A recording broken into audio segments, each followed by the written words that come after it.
은퇴 이후의 외로운 삶을 버티게 해주는 3가지가 있습니다. 오늘은 은퇴 이후의 삶을 어떻게 살아가면 좋을지에 대한 이야기를 해보고 싶습니다. 영상 후반부에 있는 50대, 60대의 노후, 악착같이 안 살아도 되는 이유, 3억 집 한 채만 있으면 노후 걱정 없는 이유에 대해서도 꼭 끝까지 들어보셨으면 좋겠습니다. 50대에 퇴임을 하셔도 60대에 퇴임을 하셔도 마찬가지인데요. 이 나이가 되면 자녀분들이 다 장성을 합니다. 적어도 대부분 대학 졸업하고 독립을 하려고 하는 시기일 텐데요. 아이들은 이제 성인이 되었다고 너무너무 좋아합니다. 하지만 우리 시니어 여러분들은 한숨만 늘어가는 것 같습니다. 노후 준비도 생각해야 하고 앞으로 어떻게 살아가야 하나 막막하기도 하실 겁니다.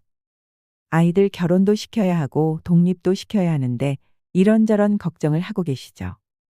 아이들을 완전히 독립시키는 게 어찌 보면 아이들의 꿈을 실현하는 또는 꿈의 배경을 만들어주는 일이니까 이게 이제 우리에게는 굉장히 큰 변화입니다. 아이들이 독립해서 나가면 노후에 혼자서도 잘 지내는 사람이 되어야 합니다. 평생을 함께했던 배우자가 어느 한쪽이 먼저 떠나버리게 된다면 정말 완전히 홀로가 되는 것입니다. 은퇴 후에는 이제는 여러분들이 자식을 위해 신경 쓸 일이 없습니다. 그냥 신경 쓰려고 의지적으로 여러분들이 신경을 쓰셔서 그렇지. 여러분들의 자녀분들이 여러분들에게 신경 쓰기를 요구하지 않습니다. 따라서 은퇴는 직장에서는 은퇴뿐만 아니라 태어나서 처음으로 완전히 자유로운 그런 시기를 맞이한 것입니다. 이때부터는 정말 자신이 원하는 인생을 추구하셔야 합니다. 이게 제일 중요한 부분입니다. 은퇴 이후의 외로운 삶을 버티려면 첫째로 우리에게 50대, 60대 은퇴 이후라는 것은 정말 나다운 삶을 살 수 있는 가장 최적의 시기, 가장 중요한 시기다라는 것을 잊지 마셔야 합니다. 두 번째는 우리가 나이가 들어도 시대에 뒤처지면 안 됩니다. 특히 디지털 오리엔티드가 되어야 합니다. 새로운 문명과 기계들은 끊임없이 새로 나오는데 우리는 나이가 들수록 이것도 어색하고 저것도 어색하고 다루기 불편한 것만 늘어납니다.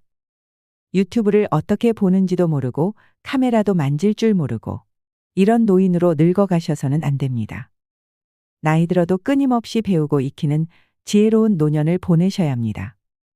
나이 들어서 못하는 게 많아지는 것은 어쩌면 자연스러운 현상이지만 내가 못하는 것이 너무너무 많아지는 것은 내가 너무 고정관념에 갇혀서 못한다 모른다 해서 배우는 것을 포기하기 때문에 뇌가 퇴화하는 것일 수도 있습니다. 심지어는 나이가 들었더니 책이 잘 안 읽힌다고 신세한탄 하시는 분들이 있는데요. 아이고 여러분들 거짓말하지 마세요. 그럴 리가 없습니다. 50대, 60대야말로 자기 인생에서 가장 실력이 좋을 때입니다. 여러분들 생각해 보세요. 인정되시죠? 그동안 내가 너무 핑계만 대면서 외면해왔던 것은 아닌지 자신을 돌아봐야 합니다. 왜냐하면 지혜가 쭉 쌓여와서 그것이 두뇌에 응축된 상태로 있을 뿐만 아니라 자신의 몸에 다 붙어 있습니다. 나이가 들었다고 나 자신을 과소평가하지 마세요. 몸이 기억을 하고 있습니다. 어떻게 50대, 60대보다 30대가 지혜롭다고 할 수 있을까요? 여러분들이 30대였을 때와 지금의 자신을 비교해 보세요. 물론 육체적인 피지컬한 힘은 젊었을 때가 조금 더 셀지 모릅니다. 하지만 인간으로서의 무엇을 수행할 수 있는 능력의 차원에서 보면 현재 여러분들이 가장 능력이 좋은 때다라는 것은 자명한 사실입니다. 이 사실을 잊지 마시기 바랍니다. 자꾸 노인 행세하려고 하지 마세요.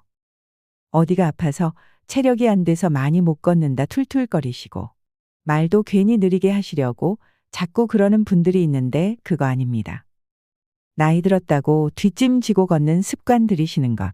이런 거 하시면 안 됩니다. 그게 자신을 더 빨리 늙게 만들고 자신을 죽이는 일이라는 거 잊지 마시기 바랍니다. 우리 50대, 60대는 가장 능력이 좋은 시기이기 때문에 이 시기를 어떻게 보내는지가 참 중요한 것입니다. 세 번째는 50대, 60대에 접어들면 이제서야 인생 전체가 보이기 시작합니다. 미움받을 용기라는 책을 읽어보셨나요? 철학과 심리학의 끝은 우리의 삶이 타자 공헌, 다시 말해서 이타성의 삶에 의해서 가치와 의미와 기쁨을 느끼는 것이다 라는 이야기가 미움받을 용기라는 책에서 우리에게 전하는 가장 중요한 메시지입니다. 50대, 60대의 은퇴 시기가 되면 이때는 내가 살아온 발자취가 너무 선명하게 보입니다. 젊을 때는 그게 안 보입니다. 젊을 때는 우리를 성장시키는데 바쁘기 때문입니다. 그래서 나이를 곱게 먹으면 여유가 생기고 타인을 위해 봉사하며 살아갈 수 있습니다. 봉사는 돈으로만 하는 것이 아닙니다. 가슴 아픈 이들을 위해 함께 울어주고 위로해 줄 수 있는 것도 마음 봉사입니다. 남을 위해 내가 할 수 있는 것이 무엇인지 한번 생각해 보세요. 이렇게 얻은 힘이 당신의 노년을 밝게 비추어 줄 것입니다. 우리가 완전히 나다운 삶을 살 수 있도록 자유로운 상태가 됐을 때는 우리 능력이 최대치입니다. 인생을 바라보는 눈이 이제 제대로 박혀서 우리가 의미와 재미를 함께 추구할 수 있다는 것입니다. 다시 말해서 이타성의 지향성을 갖는 그런 인생을 살아갈 수 있는 최적의 시기가 50대, 60대라는 거 잊지 마시고 이제부터 멋진 새 출발을 할 거야라는 선언을 하시고 멋진 삶을 살아가시길 응원합니다. 여러분, 친구들이 부러워할 만큼 알찬 은퇴 생활을 보내려면 어떻게 해야 할까요? 이게 제일 어려운 것입니다. 친구들이 부러워할 만큼 알찬 은퇴 생활을 보내는 법 중에 가장 중요한 것은 자신의 인생의 목표가 무엇인지, 나에게 어울리는 것이 무엇인지 깨닫고 실천하는 것입니다. 예를 들어 그동안에는 자식을 위해 내가 하고 싶지 않은 것들을 하며 산 사람도 있을 것이고, 부모님이 원해서 부모님이 원하는 삶을 살아온 분들도 있을 겁니다. 하지만 은퇴 후에는 제 인생을 찾으셔야 합니다. 그럼 그동안 잃어버렸던 내 인생을 어떻게 발견할 수 있을까요? 그 방법을 구체적으로 말씀드리기는 어렵습니다. 왜냐하면 케이스가 다 다르기 때문입니다. 그래서 제가 방법을 두 가지로만 나눠서 말씀을 드리고 싶은데요. 첫 번째는 매월 인생지도 그리기를 반복해서 써보시고요. 두 번째는 매월 버킷리스트를 개정해 보시기 바랍니다. 버킷리스트는 내가 죽기 전에 하고 싶은 것을 적어보는 건데요. 버킷리스트를 장난으로 생각하시면 큰 탈이 납니다. 왜냐하면 죽기 전에 그거 안 하고 죽으면 너무 후회할 것 같아 이런 거거든요. 목숨이 달린 일이니까 정말 내가 뭘 하고 싶은 건지 신중하게 생각해 보시고 꼭 찾으시기 바랍니다. 예를 들면 기타를 배워서 공연 그룹을 만들어서 1시간짜리 무료 공연을 하고 싶다. 아니면 영어 공부를 해서 1년에 한 번은 꼭 해외여행 가서 예쁜 사진을 담아오고 싶다 등 죽기 전에 한 번쯤은 이루고 싶거나 꼭 해보고 싶은 소망들을 작성해 보세요. 나이 들어서 버킷리스트를 하나씩 이루면서 살다 보면 우리가 삶을 살아가면서 어느 방향으로 자기의 꿈을 가지고 갈지가 조금 더 선명해질 것입니다. 그 다음에 인생지도 그리기는 일단 가운데 자신의 꿈과 목표를 쓰는 건데요. 확정이 안 돼 있을 때가 있잖아요. 현재 꿈이라고 추정되는 걸 그냥 메모해 두셔도 됩니다. 어차피 생각한다고 한순간에 꿈과 목표가 정해지는 것은 힘듭니다. 이게 1년이나 2년 정도 걸린다고 보셔야 됩니다. 그 다음에 생활 영역을 보통 나누거든요. 그래서 내가 해왔던 일이나 현재 하는 일, 또는 내가 하는 일이 두 가지 종류면 일을 2개 쓸 수도 있겠지요.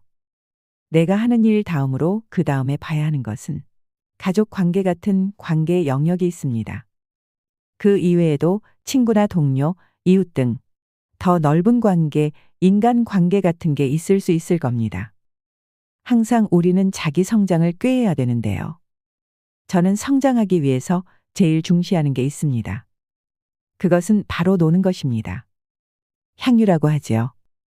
자신의 쉼, 여행, 놀이 이런 것들을 이제 또 영역으로 잡아보세요.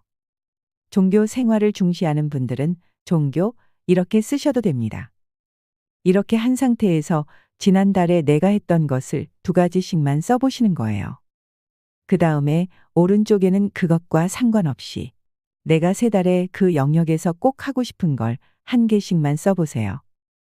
이렇게 내 목표나 꿈을 2달 쓰고 3달 쓰고 4달 쓰고 이렇게 하면 자신의 바램이 어떤 방향으로 수렴되어 가는 걸 느낄 수 있을 것입니다. 지난달에 했던 것하고 자기의 바람은 일반적으로 다른 경우가 많습니다. 엉겁결에 또는 우격다짐으로 그걸 하게 되는 경우는 많지만 자기가 바라는 그것을 그 영역에서 하는 때가 많지가 않습니다. 그래서 이 인생 지도를 매월 쓰면서 자기가 바라는 방향으로 조금씩 조금씩 끌고 가보는 것이 중요합니다. 이것을 매월 쓰게 되면 자기가 바라는 것의 구체적인 방향 같은 게 더 드러나게 된다는 것을 알 수 있을 것입니다. 이걸 하시면 우리가 지금껏 놓치고 있었던 꿈을 발견하시게 됩니다. 제가 한 가지 더 꼭 권하고 싶은 건 나이 드신 분들 중에서 술을 드시면 계속 정치 얘기를 하는 분들이 있습니다. 저도 정치를 굉장히 중요하게 생각하는 사람이긴 하지만 자기 이해와 충분히 관여되지 않고 또 한편으로는 정확하지도 않은 정치 얘기를 엄청 화를 내가면서 하시는 분들 분명히 계실 겁니다. 이거 너무 인생 낭비라고 생각합니다. 정치 얘기를 하시려면 자신의 이해 관계랑 잘 결부시켜서 정치 현상을 파악을 하셔야 됩니다. 그 다음에 정치 이론. 보통 우리가 정치사라 그러죠.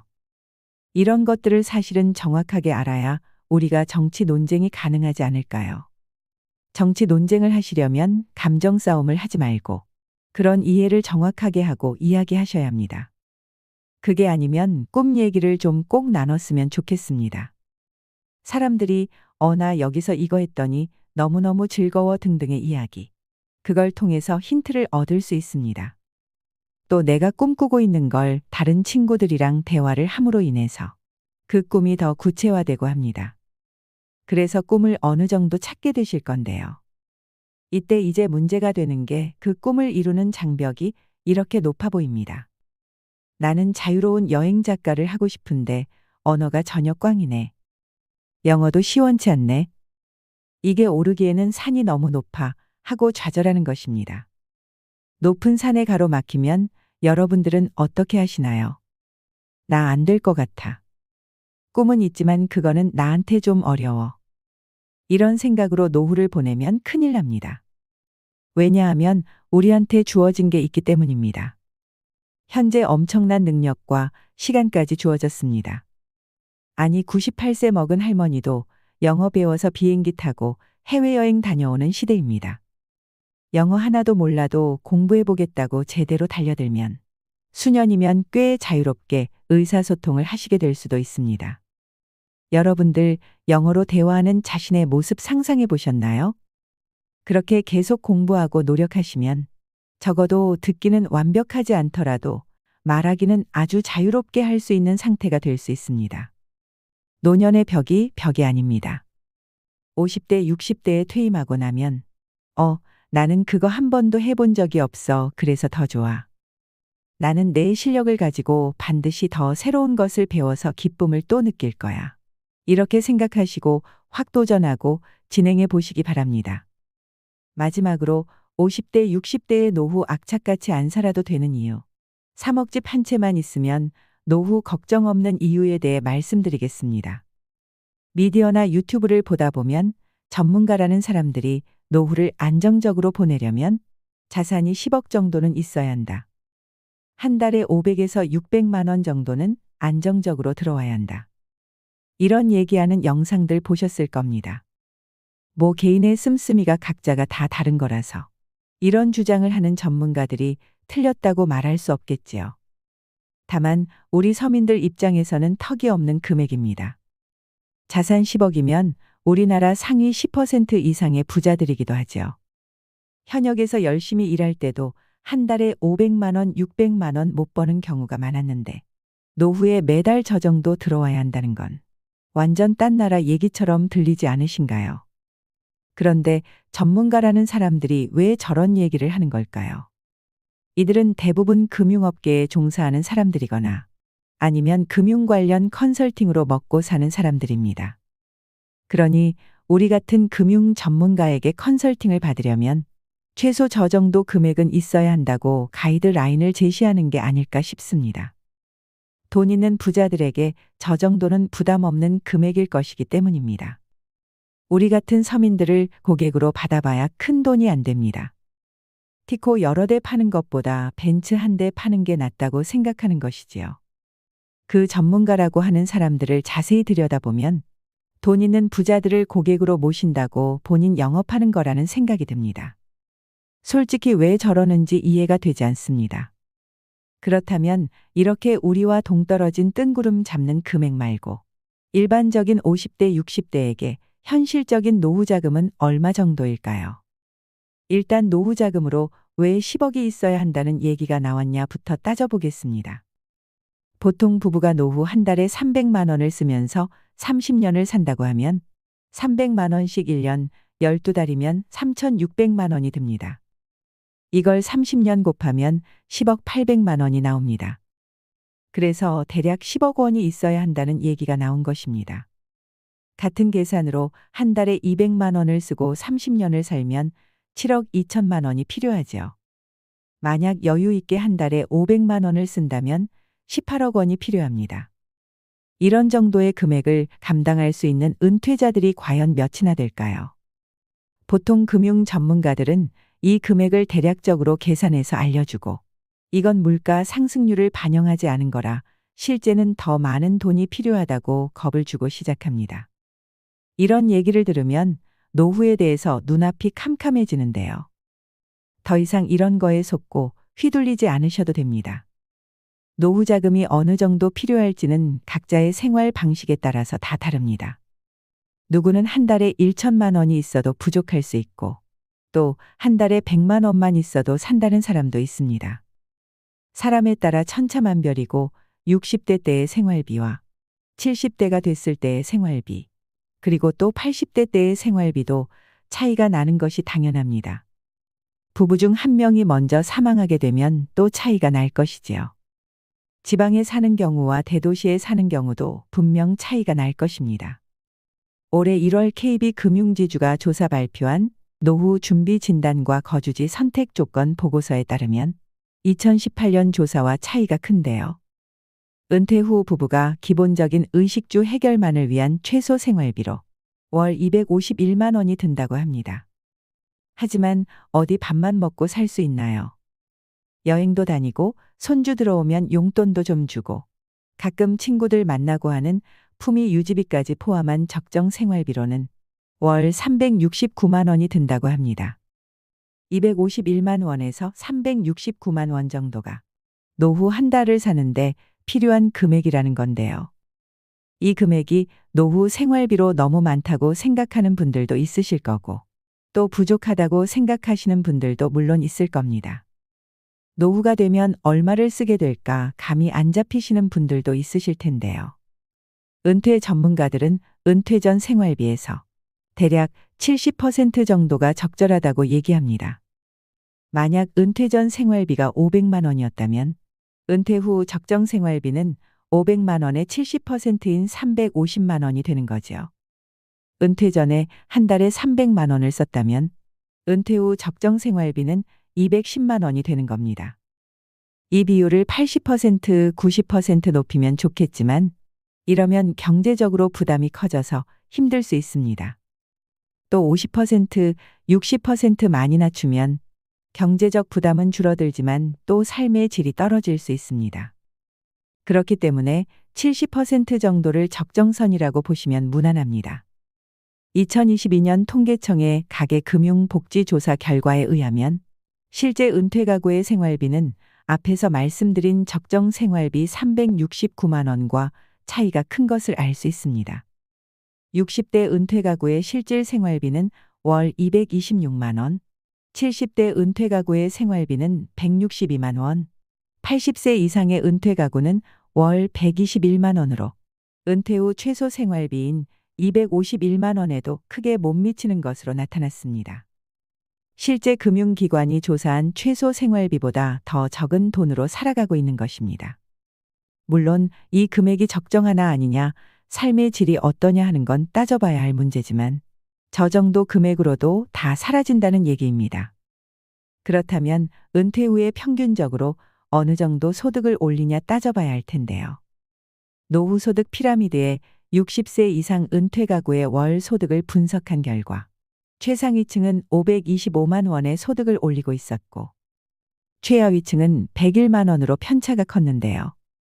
은퇴 가구 전체 평균을 내보니 월소득이 176만 원인 것으로 나타났습니다.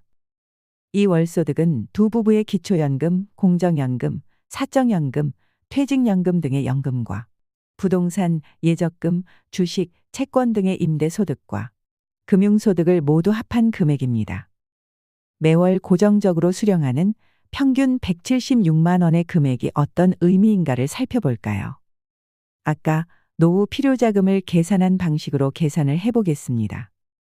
65세부터 연금이 나오니 그때부터 25년을 계산해보면 176만 원 곱하기 12개월이면 2112만 원으로 1년에 이만큼 나오고 이걸 25년으로 계산하면 5억 2800만 원이 됩니다. 지금까지 평균적으로 살아오신 50대, 60대 분들이라면 일단 이 정도는 기본적으로 확보하고 있다는 얘기입니다. 5억 원이 넘는 금액이 이미 확보되어 있다니 놀랍지 않나요? 앞으로 국민연금이 줄어든다거나 부동산 가격이 폭락한다거나 이건 물가 상승률을 반영하지 않았다 등등 여러 가지 변수가 있을 수 있는데요. 물론 국민연금이 줄어들 수 있고 부동산 가격이 떨어질 수도 있습니다. 다만 물가 상승률 부분은 대부분 연금이나 수익에는 반영이 되어 나오기 때문에 큰 차이는 없을 거라고 생각이 되지요. 너무 부정적인 면만 보지 말고 긍정적으로 보자는 얘기입니다.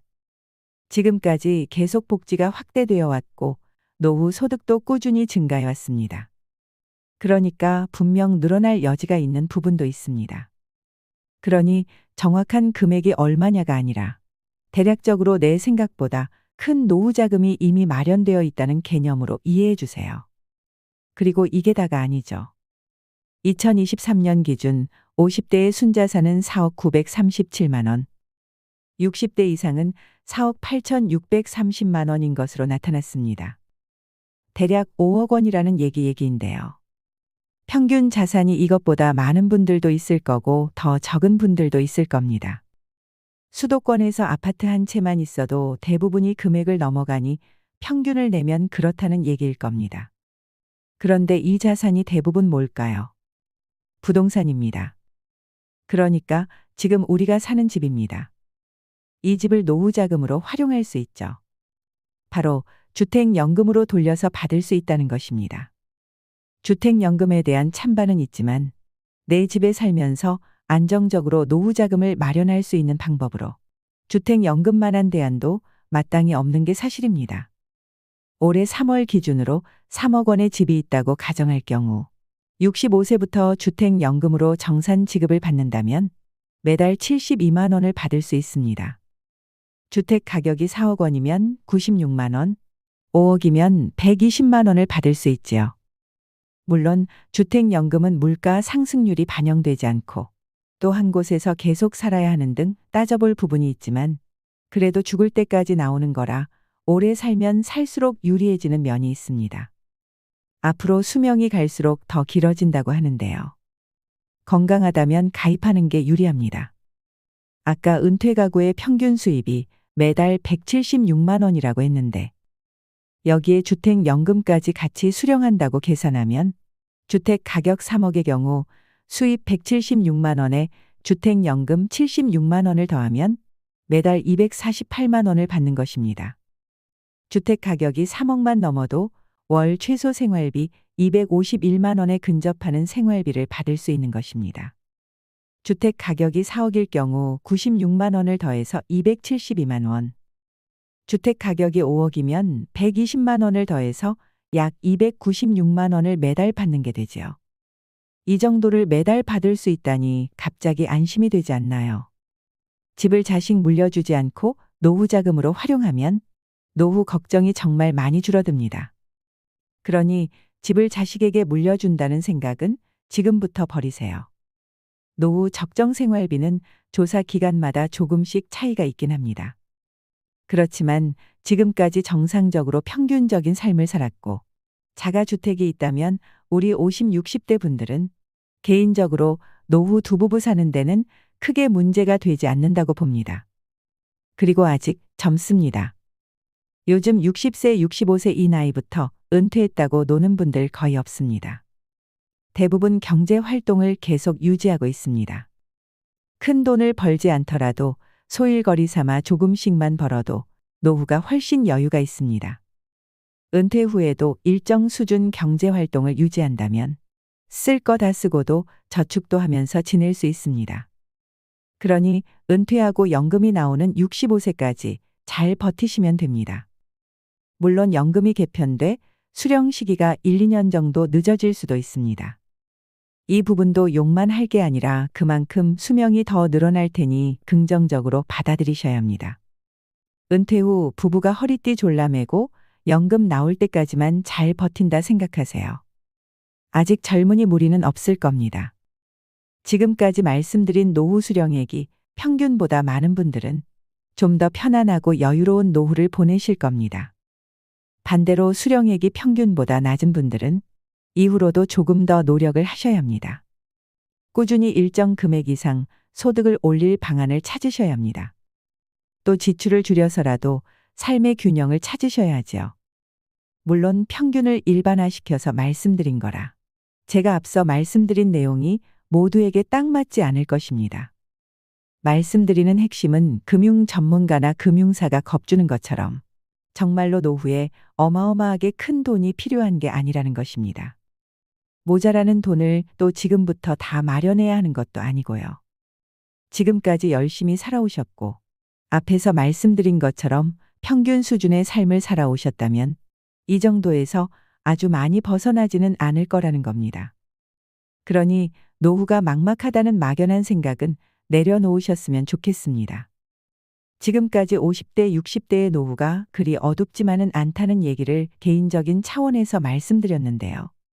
말이 나온 김에 배우자분과 함께 국민연금, 퇴직연금, 개인연금 등 받을 연금이 얼마인지, 그리고 주택연금을 신청하면 얼마나 받을 수 있나 하는 부분도 확인을 해 보시길 바랍니다.